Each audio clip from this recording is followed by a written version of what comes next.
Andrea from AS, Astrophysique, Spatiale.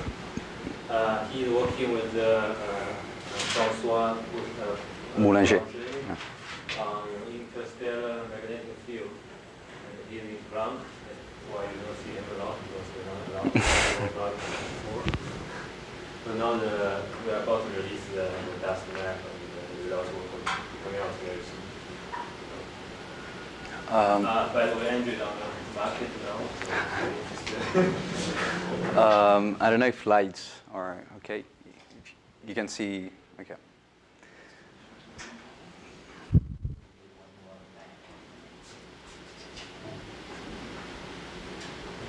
Well, I hope you don't fall asleep.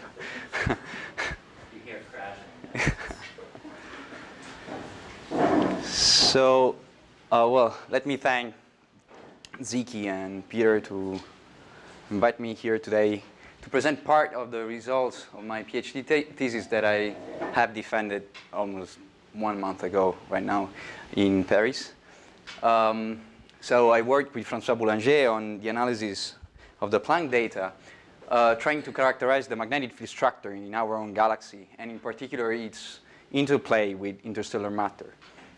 So we analyzed Planck data, which are the result of huge collaborations, including institutes all around the world.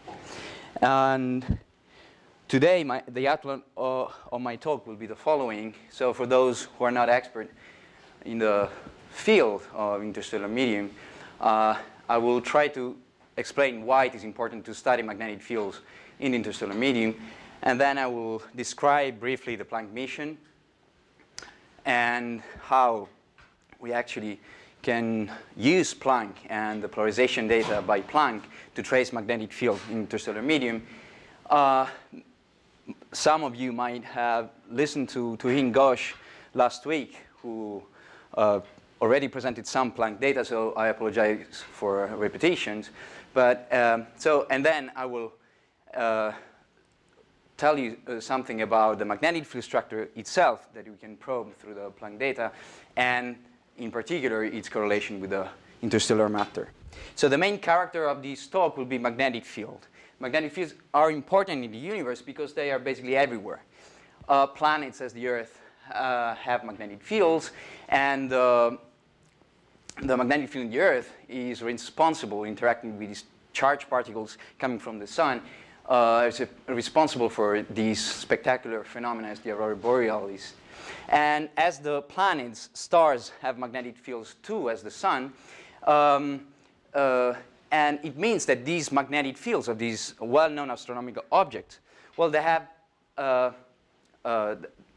been formed. They formed from pre-existing magnetic fields in the local environment. It means that the space between stars and planets has to be magnetized too, in some sense. But what is filling the space between the stars and planets? Well, if we look at our own galaxy in the visible, this is how it will look like, pretty much. So most of the radiation in this image would come from stars located mainly along the galactic plane, and striking features would be these dark islands all along the plane. So the space between stars in our own galaxy would look like pretty much empty. But if our eyes were sensitive to much longer wavelength, then the aspect of our galaxy would be completely different, although complementary to what I showed you before. Here, the most of the radiation will come from what we call interstellar medium, which is therefore far from being empty. Most of the interstellar medium is composed of neutral gas and of dust, which, despite of the low fractional mass, it's only 1% of the fractional mass of the mass of the interstellar medium. Well, due to the well coupling with gas, it's a perfect tracer of matter in interstellar medium, and it has a very important role in reprocessing the light of our galaxy. Due to the size distributions of the dust grains absorb light emitted by stars at UV and at optical wavelength, and they heat up to a few tens of Kelvin degrees, and they re-emit light at much longer wavelength in the sub-millimeter infrared range. And this radiation happens to be polarized, as I will tell you farther on in this talk. The interstellar medium is also the mass reservoir for the galaxy to form stars. In particular, stars form within denser regions in the galaxy, which are composed of molecular gas here traced by carbon monoxide. So stars form within molecular clouds in the galaxy. And in particular, as recent Herschel observations found out, stars form within filaments within molecular clouds.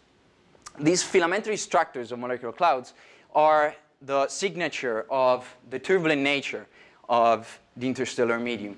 And there are striking features not only in star-forming regions, as the one I'm showing you here, but there are striking features also in lower density regions where no star formation is observed at all.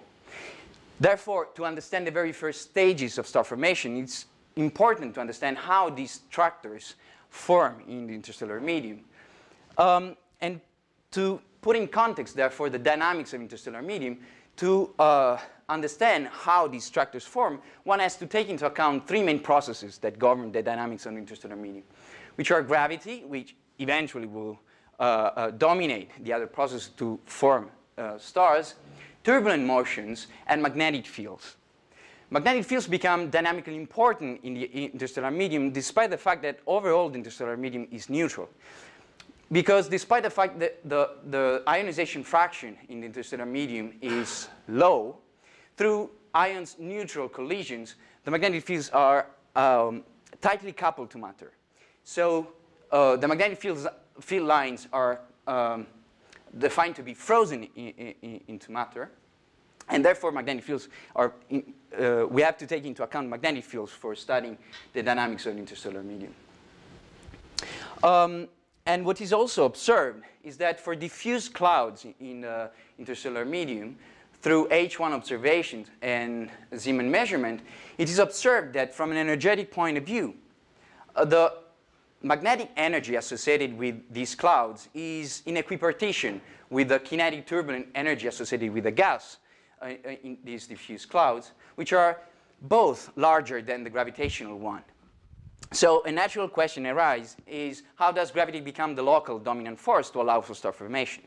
Some ideas have been set about this outstanding question, like a possible dynamical alignment between the flow of gas in the interstellar medium and the magnetic field lines. In this way, it would be possible to gather matter without increasing magnetic flux. And two other mechanisms have been proposed to break magnetic flux. One is ambipolar diffusion, which is the slow diffusion due to gravity between the neutral particles and the ions. And another one is magnetic reconnection, which would happen in turbulent media. And it's a process where magnetic energy would be converted in kinetic and thermal energy. So where this process might actually be important, at which scales these processes are important, is still a real debated topic. Today I will focus on the first one, on the first idea, and at a specific scale, which is that of these filamentary structures I was telling you about before. These structures are supposed to form in the diffuse medium, first of all, through thermal instability. So the main idea is that the diffuse interstellar medium is a bistable medium where you can find a warmer, more diffuse phase, which is called warm neutral medium, and a colder and denser phase, which is called cold neutral medium, with densities up to 400 particles per cubic centimeters. And the idea is that any perturbation in the warm medium will produce some condensation of CNM clouds, and that turbulent motions in the diffuse medium would then shape matter in these filamentary structures. When you end up in gathering enough matter, then you have to consider self-gravity in the game, and in particular its interplay with magnetic fields, which could support actually the action of gravity if gravity was pulling matter across the field lines. So again, the most important idea to win this problem is that the matter could flow along the field lines so that magnetic fields could not support the action of gravity.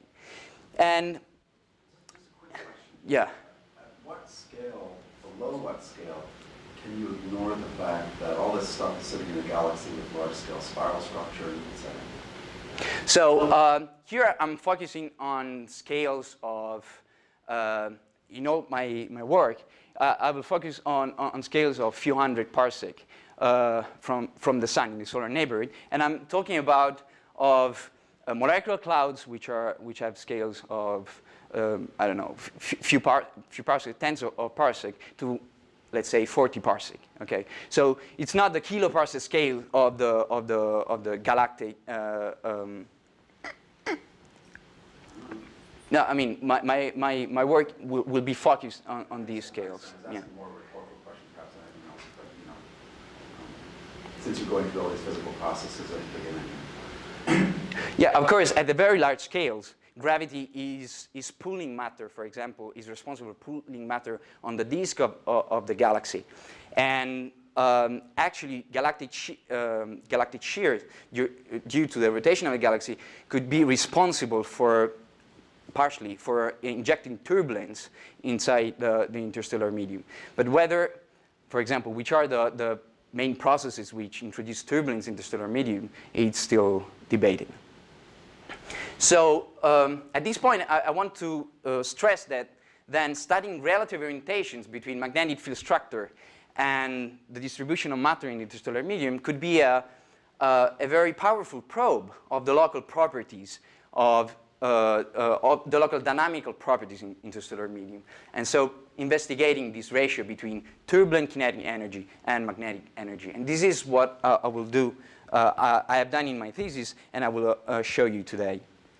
So the correlation between the magnetic field structure and the matter within galaxies has been observed in external galaxies where we can have the whole picture of the galaxy. Here I'm showing you an image in the optical from the Hubble Space Telescope of M51 with segments in yellow here, I hope you can see them, which are tracing synchrotron, which are tracing magnetic field structure through synchron polarization. And you can see that the large-scale pattern of the magnetic field at galaxy scales are following the spiral arms. So it's observed that at very large scales, the ordered field is correlated with the spiral arms of the galaxy. So what I mean to do today is looking at our own galaxy, which is a parent galaxy of M51, to smaller scales, into the solar neighborhood, and studying what's the correlation between the magnetic field structure and that of matter at these scales, which are a few hundred parsec from the sun, using another tracer, which is dust emission. And I could do that during my thesis thanks to the recent maps of Planck in dust polarization. Planck was actually designed to be the third-generation satellite to measure with very high accuracy anisotropies of the cosmic microwave background, both in intensity and in polarization. As many of you maybe know, to reach this very high accuracy, it was needed to take into account of all possible foregrounds. And this is why the Planck satellite had two instruments at low frequencies, at high frequencies, covering almost a wide range in frequency spectrum between 30 gigahertz to almost 1,000 gigahertz. So the Planck satellite had 9 frequency channels in intensity and 7 channels also in polarization. In my thesis, I focused on one particular channel at 353 gigahertz, which corresponds to about 850 micron, where most of the signal detected by the satellite was coming from galactic dust, as you can see in this image. So dust, before going and understanding how we can use dust polarization to trace magnetic field, let me recall some basic concept of polarization. Polarization gives the orientation of oscillation of an electric field associated with a beam of light. And the kind of polarization will depend on the source that you're observing. I will focus on linear polarization in particular.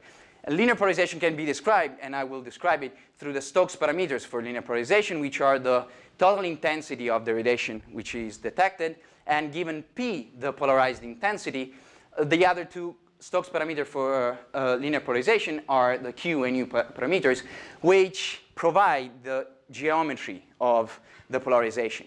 You basically, through Q and U, we can retrieve the orientation of the electric field projected on the plane of polarization, which is orthogonal to the direction of motion of the incoming radiation. So to detect this kind of radiation, we need some detector which is more sensitive to one specific orientation rather than the others. So this is a simple experiment. If you just take a polarizer and you put it in front of a camera and you take a picture of whatever MacBook Pro screen, which happens to be linearly polarized, then you can see that rotating a polarizer, after a while you will match the orientation of polarization of the emitted signal, and no light will be transmitted to the camera. Everything will be absorbed by the polarizer, while any unpolarized source like this one reflecting to the screen would be detected by the camera. And the Planck detectors were actually using a similar strategy. So they were at the highest frequency. They were, for each channel, there were at least 2 pairs of orthogonal grids of polarization sensitive bolometers rotated by 45 degrees in the sky, so that scanning the sky almost simultaneously, it was possible to cover all possible orientation of polarization in the sky. And the detected signal was the combination of the 3 Stokes parameters, and therefore only combining multiple observations of the satellite, it was possible to separate each contribution and reconstruct the polarization pattern in the sky. This polarization observed at sub-millimeter wavelength is basically due to dust grains, as I was telling you before. Dust grains are aspherical particles which are rotating superthermally around their axis of maximal inertia, which is their shorted axis. And for some process which is still debated, their rotational axis is aligned with the ambient magnetic field. So that statistically, what dust grains do in interstellar medium is that they absorb unpolarized starlight coming from background stars in one preferred orientation, which is perpendicular to the magnetic field one. And therefore, they transmit optical polarization in orientation which is parallel to the magnetic field orientation. And on the other hand, they will heat up, as I was telling you before, and they will re-emit radiation at longer wavelength with a preferred polarization perpendicular to the magnetic field orientation. And this polarization will be maximal when the magnetic field is projected on the plane of the sky, and it will be minimum when the magnetic field is pointing towards the observer. And to understand this, just think of the dust grain as a propeller rotating around the magnetic field lines, which are aligned with these aircraft. Well, if the dust grain is emitting polarized light at each instant, overall, you wouldn't see any polarization because it will average out. Whereas if the magnetic field is projected on the plane of the sky, you would always see some polarization. So dust polarization allows us to trace the magnetic field projected on the plane of the sky. To describe this radiation, we can use 2 observables. One is the polarization fraction, which is the polarized intensity over the total intensity detected by the satellite, and the polarization angle, which is the orientation, well, actually it's 90 degrees from the orientation of the magnetic field projecting on the plane of the sky. And this is the main parameter I will refer to along this talk. So the dust polarization really allows us to best probe the correlation between the magnetic field structure and the regions in the galaxy where matter is. And before Planck, what had been done was studying the structure and the structure of the field correlated with interstellar matter using starlight polarimetry, which allowed us to investigate the large-scale pattern of the galactic magnetic field, but which has two main restrictions. The first one is that it depends on the locations of stars within the galaxy, and it doesn't allow to make a continuous mapping of the magnetic field in the galaxy. And on the other hand, starlight polarimetry is constrained on the amount of dust along the line of sight. If there is too much dust, we cannot detect actually. Basically, all the starlight will be absorbed by the dust grains, and nothing will be transmitted. On the other hand, from ground-based observations, it was possible to trace the magnetic field structure from dust polarization in emission at very high angular resolution. But what was missing up to date was the link between these large angular scales and these small angular scales. And this is where Planck is going to represent a huge step forward in the analysis of the magnetic field structure of our own galaxy, because thanks to its sensitivity and resolution, now we can probe the interplay between the magnetic field structure and that of matter from the diffuse medium in the interstellar medium to the denser regions, to molecular clouds. Here you can see the Taurus molecular cloud, for example. So, and this is what I've done during my PhD. Here I'm showing you the data. Here I'm showing you data of 2013. And this is why the high latitude sky polarization is masked, where uncertainties due to systematic effects were still very important. But so here I'm showing you the intensity map. Well, actually I'm showing you a model map which is obtained by fitting all sky a modified black body for dust emission, which has the advantage to have a better signal to noise with respect to the data, and it really focuses on the emission of dust because it is clean for other sources at these frequencies, at this frequency, as cosmic microwave background and cosmic infrared background. In polarization, Q and U, I'm really showing the real data, and while in intensity it is easier to recognize the pattern of the galaxy, it is much more difficult to interpret these data if you're not used to them. The important thing to keep in mind is that Q and U allows us to retrieve the magnetic field structure, orientation. And when they change sign and colors, therefore, it means the magnetic field is rotating by 90 degrees in the sky.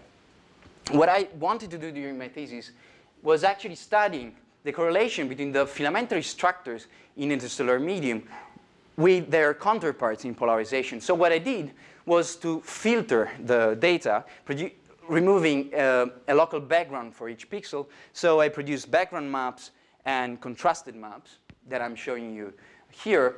And in these maps, you can really see that localized structures in interstellar medium show counterparts in polarization, where the magnetic field seems pretty much coherent within the structures just by looking at the data, because the magnetic field, well, basically because the Q and U maps show coherent colors along these structures. So what I wanted to do was to quantify this correlation between these maps that was striking just by looking at the data. So first of all, I selected the structures. I removed the galactic plane between plus minus 5 degrees in galactic latitudes to avoid very long line of sight within the galaxy where the magnetic field structure can be affected because of the integration of these along these very long line of sight. And then I studied the curvature of the dust emission map, where the filamentary structures happen to correspond to the minimum negative eigenvalues of the Hessian matrix of the dust emission in intensity. And the power of the Hessian algorithm is that for each pixel in the map, using the Hessian matrix coefficients, I can derive the local orientation of the structures with respect to a given reference that I chose to be the same of the polarization angle, so that I could actually compare the two orientations. And then I basically selected the structures by putting two thresholds in polarization fraction, which selects also uncertainties in polarization angle, and in intensity and contrast between the filtered maps and the background maps.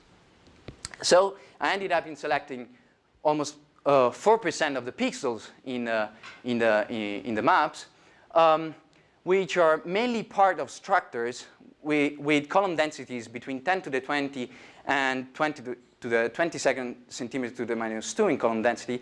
And given the hash analysis that we did, we can give a rough estimate of the mean density, which is about 300 particles per cubic centimeters, which is still in the range of column neutral medium. So most of our sample is made of structures of diffuse interstellar medium rather than molecular clouds. So first of all, what I can do is, since I have these filtered maps, contrasted maps, and background maps, what I can do is trying to understand what is the local fluctuation of the magnetic field structure within the sample of pixels that I chose. Well, I follow an idea that has been around since 1953, introduced by Chandrasekhar and Fermi, where the magnetic field interstellar medium can be considered as the combination of two contributions, one ordered component, of which there is a turbulent component with mean 0. And the dispersion of this turbulent component with respect to the ordered one, due to the tight coupling of matter with a magnetic field in the interstellar medium, can be associated with the ratio between the turbulent kinetic energy of the gas and the magnetic energy in interstellar medium. So what I do here is basically associating the background maps that I produce to an ordered magnetic field within more or less 40 parsec at this typical distance, and I compare this orientation with the magnetic field property structure as inferred from the filtered and contrasted maps. So I can study basically the fluctuation of the magnetic field structures at these two different scales. Does it make a difference that MHD turbulence is going to be anisotropic at these scales? Sort of like Goldberg-Schroeder, you have a lot more motions along the field than perpendicular to the field? Well, because the cascade is anisotropic, right? Yeah, well, I think it's still a transverse. A little bit much smaller for the Okay. Given at these scales. Okay, so yeah, so what I want to do is computing these local fluctuation of the magnetic field at these two different scales. Okay, so and what I get is this histogram, which is centered at 0 and has a width of about 20 degrees. So to interpret this distribution, what we do is basically we take into account of projection effects. We think that the main responsible for these kind of distributions is the fact that we are studying relative orientations of projected quantities of some 3D configuration. Okay, so what we do is we produce and we build up simple geometrical models where there is no like MHD physics inside. It's really just a geometrical experiment where we take in 3D a reference vector and we add some Gaussian dispersion around this reference vector. And we can tune the width of the Gaussian dispersion in 3D, and so we can compute the relative orientations of these Gaussian dispersions in 3D, and then we can reproject on the plane of the sky and see what happens. So you can see that for a given width of the Gaussian dispersion, we get a flattening of the distribution and a distribution which is much broader than the 3D one. Then we can produce multiple models where we tune this width of the distribution or a parameter which is the ratio between the dispersion of those scattered orientations with respect to the reference one, which would correspond to the ratio between the turbulent component of the field and the ordered component of the field. So we use different models, and what we find is that a best fit model, well, we can roughly reproduce this kind of distribution with a ratio of turbulent to ordered component of about 0.8.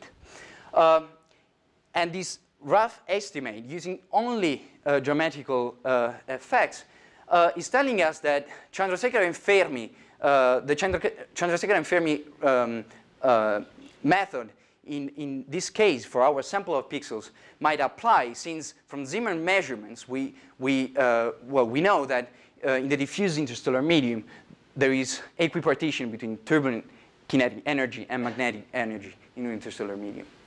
So now I basically computed and I studied the local fluctuations of the magnetic field at these two scales. What I can do now is computing what is the relative orientation of the magnetic field with respect to the orientations of the structures that I retrieved from the Hessian analysis. And here I'm showing you the histogram where this theta angle, which is the relative orientation, is computed both taking into account the filtered maps, this yellow curve, or orange curve, and taking into account the background maps. Okay? So what you and in black you see the total data. So here what you can see is that most of our samples of pixels is of structures which are basically aligned with the local magnetic field rather than with the background one, and that these structures that we selected actually dominate the line of sight because there is not much difference between the relative orientations with data with and without background subtraction, which are the orange one and the black one. And again, to interpret this distribution, the shape of this distribution, we claim that the most important effect is our projection effects, due to the fact that we are studying 2D relative orientation starting from 3D. Now what we can ask ourselves is what happens to this alignment when we select subset of our data. So we introduce a new parameter, which is the degree of alignment, which describes the distribution. When the distribution is well peaked around 0, this parameter will tend to be 1, and it will mean that the structures are well aligned with the magnetic field orientation. Vice versa, if the magnetic field orientation is perpendicular to the structures, then the Xi parameter will tend to be -1, and the distributions will tend to peak at -90 and +90 degrees. So we can bin our data, for example, in polarization fraction and in column density, and computing for each bin the Xi parameter, the degree of alignment, which you can see here in color scale in contours. And what you can see is that we find the highest values of degree of alignment for the highest values in polarization fraction, which we interpret as direct consequence of projection effects.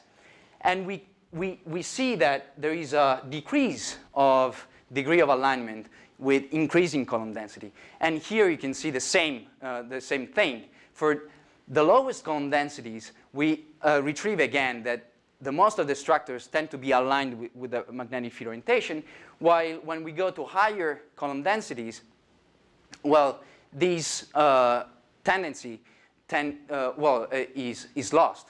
But what is actually happening at this high column density? Are we really losing correlation between the magnetic field structure and that of matter at these column densities? Well, to answer to this question, I am showing you images of extinction, which is proportional to column density, with the orientation of the magnetic field on top. And here, this is a map of relative orientation. It means that when structures tend to be white in these maps, the structures are aligned with the magnetic field orientations. Vice versa, they tend to be black when the structures are perpendicular to the magnetic field orientation. What you can see here is that for this diffuse region, most of the structures are aligned with the magnetic field orientation. But when we go to denser regions, this is the Taurus molecular cloud, which is already forming stars, well, we start to see coherent structures which tend to be black, so perpendicular to the magnetic field orientation. And this is actually a result which is also found in another Planck Planck paper, recent Planck paper, which is a detailed analysis of the magnetic field orientation in these two specific filaments of this molecular cloud. So why don't we see this inversion of relative orientations when we study, when we do our statistical analysis. Again, our claim is that projection effects are the main responsible. So, and to explain this, I'm showing you this simple image where you have, in 3D, you have parallel orientations and perpendicular orientations. And this is showing you that when you project in 2D, parallel orientations are likely to appear as parallel, but it is much more difficult to see the same for perpendicular orientations. So it's just less likely to find perpendicular orientations when projected on the plane of the sky. So how can we interpret these results? We can use numerical simulations, MHD numerical simulations, which are useful experiments where we can really test our knowledge about the physics of the interstellar medium. Although they have important limitations related to the physical processes that we can simulate at the same time, spatial scales that we can simulate at the same time, and at small scale numerical resolution. But however, we can compare our results with numerical simulations of the diffuse medium, so with a two-phase medium, and turbulence, which is supersonic, and transalphanic, meaning that there is equipartition between magnetic energy and turbulent kinetic energy associated with the gas. And what these simulations show is that the main axis of the filament is aligned with the strain orientation, which is the orientation over which the velocity field is, the change in velocity field is maximal. And the interpretation that they give in this work is that filamentary structures which are struck in these integrated maps are mainly the result of the stretch of turbulence in the interstellar medium, which would also explain the preferred alignment that we find with the magnetic field because, well, since the magnetic field is tightly coupled to matter in the diffuse medium, the magnetic field lines would be stretched at the same time of matter in the diffuse medium, explaining this alignment. But what happened at higher column density in molecular clouds is that we can find perpendicular orientations between magnetic field structure and column density structures only when we consider cases in simulations with strong magnetic fields and only for the highest column densities, meaning that self-gravity in this case is going to be responsible for these configurations when magnetic fields are important. And in this case, because of magnetic tension, gravity wouldn't act across the magnetic field lines, but would act preferentially along the magnetic field lines, producing eventually structures which are perpendicular to the magnetic field lines. So wrapping up, our results support this scenario formation of structures in which turbulence is the main actor for the diffuse ISM, producing this alignment between the magnetic field and the structures of matter. And for denser regions, self-gravity produce perpendicular structures to the magnetic field when magnetic fields are actually dynamically important for these clouds. So here I am at my conclusions. I point you to this Planck paper which summarize and details part of these results. And I want to point you out that soon, hopefully, at least these data in polarization will be out, and they will show the power of the Planck data not only to study cosmology, but also to step forward in the analysis of galactic science, in particular in understanding what are the respective roles of gravity, turbulence, and magnetic fields in formation of structures in the ISM. I thank you all for your attention.